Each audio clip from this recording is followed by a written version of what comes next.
안녕하세요. 생명전중 힐링TV 오행자입니다. 반갑습니다. 자, 이렇게 좀 방에서 이렇게 촬영을 하니까 저는 이렇게 이제 카메라를 노트북으로 해서 이렇게 보거든요. 왠지 좀 편안한 느낌이 드는데 여러분은 어떠신지 잘 모르겠습니다. 자, 오늘은 저하고 강원국의 글쓰기 한번 가보도록 하겠습니다. 요즘은 강원국 작가님도 요즘 유튜브를 하시잖아요. 구독자도 막 팍팍 늘어가고 계시더라고요. 그래서 또 작가님이 말씀해 주시는 부분도 있지만 또 제가 이제 작가님의 책을 가지고 이렇게 나누는 것도 괜찮을 것 같아서 계속 해봅니다. 강원국 작가님 블로그에 제가 이거 한다고는 전에 했습니다. 자, 오늘은 감정에 대한 이야기를 좀 해볼 거예요. 잃어버린 감정을 찾아서 라고 이제 제목을 다루셨는데, 이제 작가님이 늘 하시는 이야기 중에 이제 10년 전에 술을 드시고 이게 이제 경찰차에 실려서 집에를 오신 적이 있나 봐요. 그런데 이제 사모님이 아버님 집으로 이렇게 배달을 했대요. 그래서 아버님이 그러셨다고 합니다. 이제 아들을 붙들고 우시면서 너 어렸을 적에 네 엄마가 너 잘 키우라고 신신당부했는데 어떻게 이렇게 사냐 이러면서 아버님이 막 우셨었다고 그런 이야기를 해놓으셨네요. 고등학교 3학년 때는 이제 광주 민주화 운동이 일어났을 때 주동도 아닌데 이제 어쩌다 보니 피신을 해야 되는 상황이 오니까 그때는 아버지가 또 이렇게 돈가스를 사주시면서 자랑스럽다고 하셨었는데 10년 전에 그런 일이 또 있었다고 합니다. 자, 여러분 가끔 글이 되게 잘 써지는 때가 있습니다. 글이 잘 써지는 때 언제일까요? 작가님이 얘기합니다. 진짜 감정을 느꼈을 때 우리는 글이 잘 써진다고 해요. 진짜 감정이 느꼈을 때 좋아하는 사람이 생겨 가슴이 체한 것처럼 싸하고 기분이 왜 좋은지 몰라서 생각해보면 그 사람 때문이라는 것을 알았을 때, 또 세월이 흘러서 그이와 헤어지고 이별 노래만 들어도 눈물이 나 마치 내가 비련의 주인공이 된 것 같은 느낌이 들 때, 화가 나 도저히 참을 수가 없고 머리끝까지 치솟는 분노를 쏟아내지 않으면 터질 것 같을 때, 아니면 3개월 시한부 선고를 받고 작은 효도라도 할 수 있게 1년만 더 살게 해달라고 기도할 때, 이런 상황에서는 누구나 글을 잘 쓸 수 있다고 얘기합니다. 그런데 이 진짜 감정만 있으면 잘 쓰는데 그것이 수시로 찾아오는 게 아니기 때문에 우리는 가짜 느낌을 진짜처럼 써야 한다라고 얘기를 하네요. 자, 많은 사람들이 이렇게 진짜 감정을 느끼며 글을 잘 쓴다고 하는데, 많은 사람들이 글을 잘 쓰지 못하는 이유를 이렇게 얘기하는 거죠. 논리력, 구성 능력, 어휘력, 비판 능력, 판단 능력, 이런 것들이 부족해서 글을 잘 쓸 수 없다라고 이야기를 하는데, 이런 것들은 모두 이성과 관련이 되어 있다는 거죠. 그렇죠? 논리력, 구성 능력, 어휘력, 비판 능력, 판단 능력. 저도 이런 게 되게 없다는 생각을 많이 하거든요. 이성적인 부분, 논리력이나 이런 게 부족한데, 감정적인 요소, 감성, 정서, 감각, 선호, 취향, 직관, 인상, 정념 등 이렇게 상대적으로 이런 감정을 덜 중요하게 생각하는 경우가 있는데, 우리 작가님 같은 경우는 이성보다 감성으로 글을 쓰는 게 훨씬 더 쉽다고 얘기를 하십니다. 근데 저도 그런 것 같아요. 저도 막 이성적으로 논리적으로 구성을 짜서 막 이렇게 하는 건 되게 어려운데, 순간순간 올라오는 내 느낌들, 그런 것들을 이렇게 쓸 때는 되게 잘 써지거든요. 그래서 그 부분은 저도 강원국 작가님과 좀 비슷한 것 같아요. 영국 철학자 데이비드 휴먼은 이성은 열정의 노예에 불과하다고 말했다. 감정으로 판단하고 이성으로 정당화한다. 직감으로 결정하고 이성으로 방법을 찾는다. 호불호로 선택하고 이성으로 합리화한다. 감정이 먼저라는 얘기죠. 감정에 충실해야 내 느낌이 어떤지, 무엇을 좋아하는지, 어떤 예감이 드는지 이런 것들을 살필 수 있다. 이성이 좌지우지하면 불리지 않은 때를 미는 것처럼 뻑뻑하고 힘들다. 결론은 뭐예요? 우리가 논리력이나 구성이나 이런 것도 중요하지만 그것보다 더 중요한 것은 감정이다. 우리가 감정을 느낄 때 쉽게 글을 쓸 수가 있다는 거죠. 저도 되게 공감이 되는 게 작년에 이제 저희 딸이 뇌수술을 할 때 지금 그때 써놓은 글이 있거든요. 딸내미 수술실에 집어넣어 놓고 그 기다리는 과정에서 썼던 글이 있는데 그럴 때는 그냥 그 생각 느낌을 막 그대로 썼던 것 같아요. 그래서 감정이 글쓰기에는 훨씬 더 쉽다는 것을 공감합니다. 자, 이제 데이비드 홉킨스의 그 의식혁명이라는 책에는요, 그 의식평가 지수표가 있어요. 그래서 이제 수치심 20부터 1000까지 그 의식 지수를 이렇게 표현해 놓은 게 있는데 수치심이 20이거든요. 그런데 결국은 어때요? 우리가 밑에 있는 수치심이나 슬픔이나 분노나 이런 것들, 이런 감정들이 오히려 위에 올라가는 사랑, 깨달음 이런 감정보다 글쓰기에는 훨씬 더 좋다고 이야기를 하는 거죠. 오히려 슬픔을 표현해낸 글이 수치심을 드러낸 글이 깨달음을 쓴 글보다 훨씬 더 의미 있을 수도 있다라고 얘기를 하십니다. 자, 정신과 전문의 이남희 씨는 창조적인 에너지는 권태, 불안, 긴장, 슬픔, 우울, 외로움 등 소위 부정적인 감정 상태에서 나온다. 자, 그래서 저도 예전에 공부할 때 창조 에너지는 화 에너지에서 나온다고 하거든요. 화 에너지를 잘 쓰면 창조 에너지로 쓸 수가 있는데 잘못 쓰면 파괴하는 에너지로 쓸 수가 있다라고 이야기를 해요. 그래서 우리가 화 에너지를 어떻게 쓰느냐에 따라 우리가 창조적인 에너지로 만들 수 있다는 것 저도 공감합니다. 글 쓰는 사람에게는 행복과 불행 모두가 다 축복이라고 합니다.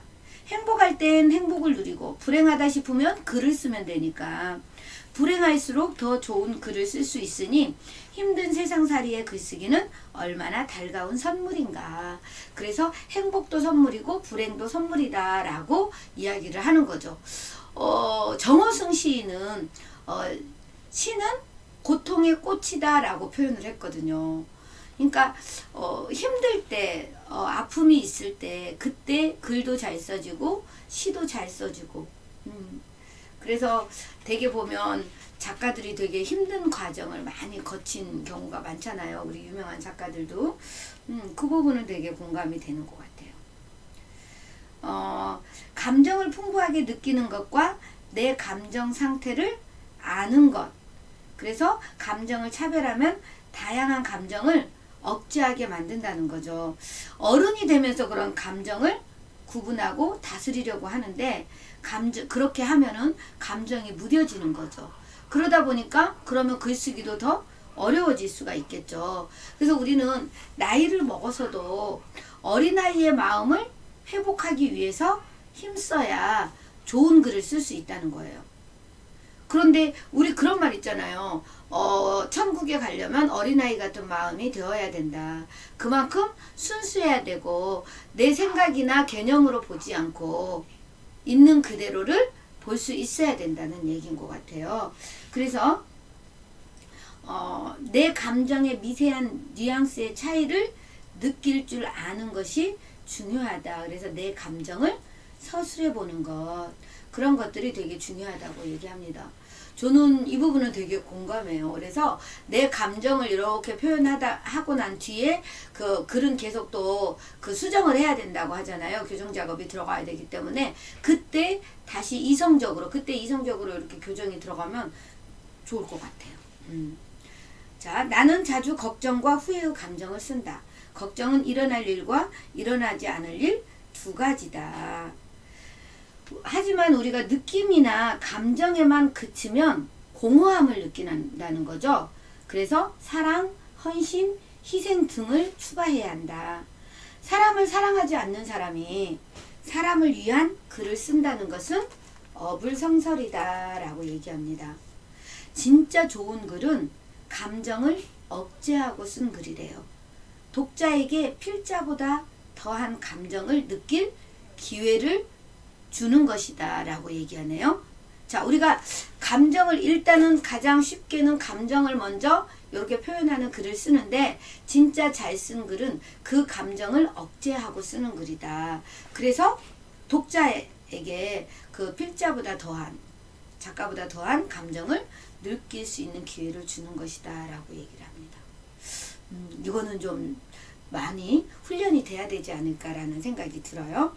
자, 프랑스의 문화철학자 롤랑 바르트는 카메라 루시다에서 사진과 관련된 개념으로 스투디움과 푼크툼을 제시한다 라고 얘기했어요. 스투디움과 푼크툼에 대해서 얘기하는데, 스투디움은 작품을 보는 사람 누구나 알아차릴 수 있는 공통적으로 느끼는 특징이라고 합니다. 스투디움은 작품을 보는 사람 누구나 알아차릴 수 있는 공통적으로 느끼는 특징이고, 푼크툼은 작은 구멍 혹은 뾰족한 물체에 찔려 입은 부상이라는 뜻으로, 이게 라틴어인데 보는 사람에 따라 다르게 느끼는 감정이라고 얘기해요. 자, 그래서 유독 나에게만 필이 꽂히는 그런 느낌이 푼크툼이고, 푼크툼이 없는 예술은 이미 생명력을 잃은 것이나 다름없다고 롤랑 바르트는 이야기합니다. 자, 그래도 마찬가지라는 거죠.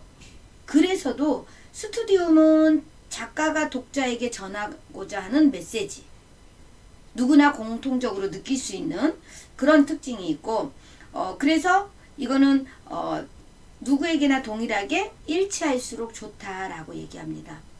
그런데 글의 본질은 푼크툼을 충족하는 데 있다는 거죠. 글 한 편을 읽고 자기만의 감정이나 느낌이 만들어지지 않았다면 그건 읽지 않은 것과 같다라고 얘기하네요. 자, 여러분, 감정을 불러일으키는 글도 좋지만 때로는 거슬리는 글도 매력적이래요. 보통 보면 우리 감정 따라서 쭉 읽어갈 때 되게 편안한데 거슬리는 글도 매력적이다. 이거 뭐야? 라는 느낌이 들 수 있는 거죠. 마치 까칠한 연인처럼 글이 잘 포장된 도로처럼 매끈하면 독자가 생각할 기회를 가질 수 있을까? 그러지 않다는 거죠. 글은 먹기 거북한 현미밥처럼 까칠하고 처음 가본 비포장 도로처럼 때로는 불친절할 필요도 있다는 거예요.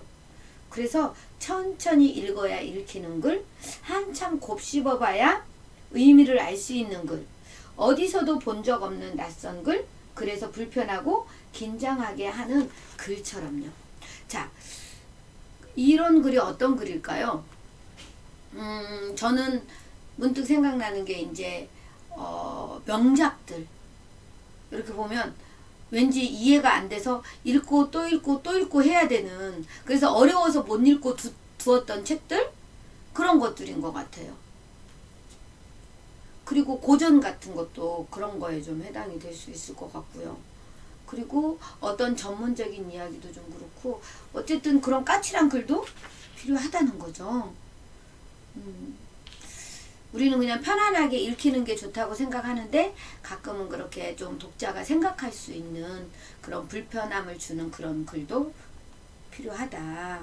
자, 글 쓰는 사람은요, 독자와의 관계에서도 갈등이 있다고 합니다.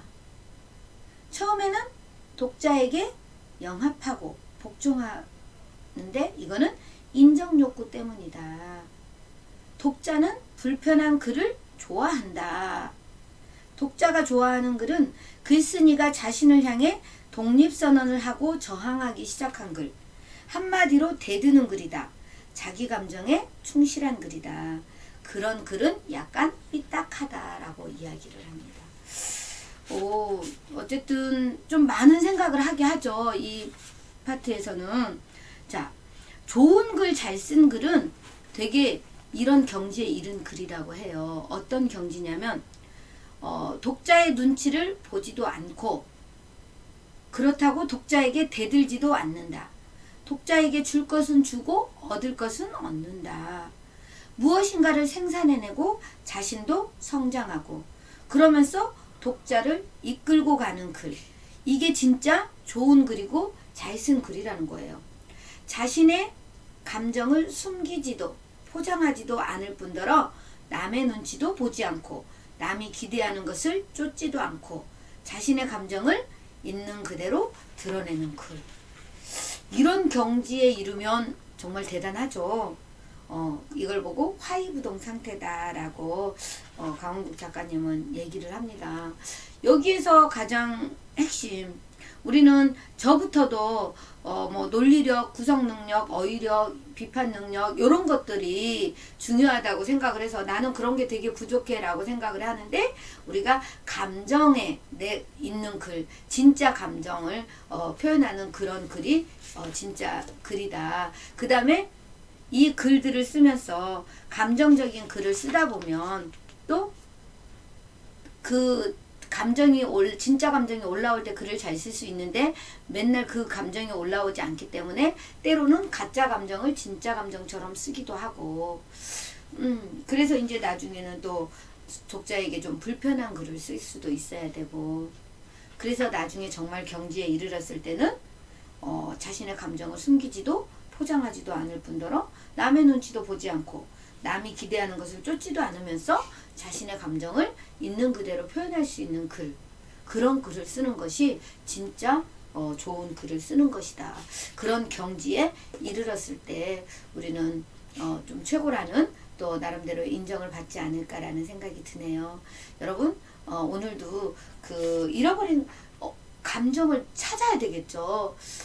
그래서 책을 쓴다는 것은 내 삶을 가만히 돌아보게 되는 것 같아요. 어린 시절부터 시작을 해서 내가 힘들었던 것, 행복했던 것, 다양한 것들을 돌아보는 것. 그래서 그 감정을 다시 살려내서 표현을 하면 아마 좋은 글이 나오지 않을까. 오늘도 우리 강원국 작가님의 강원국의 글쓰기 책으로 여러분과 함께 감정에 대한, 잃어버린 감정을 찾아서에 대한 이야기 나누어 봤습니다. 여러분 도움이 되셨나요? 구독, 좋아요, 알림, 댓글로 응원해 주시고요. 저는 또 다음 영상에서 뵙도록 하겠습니다. 고맙습니다. 사랑합니다. 축복합니다.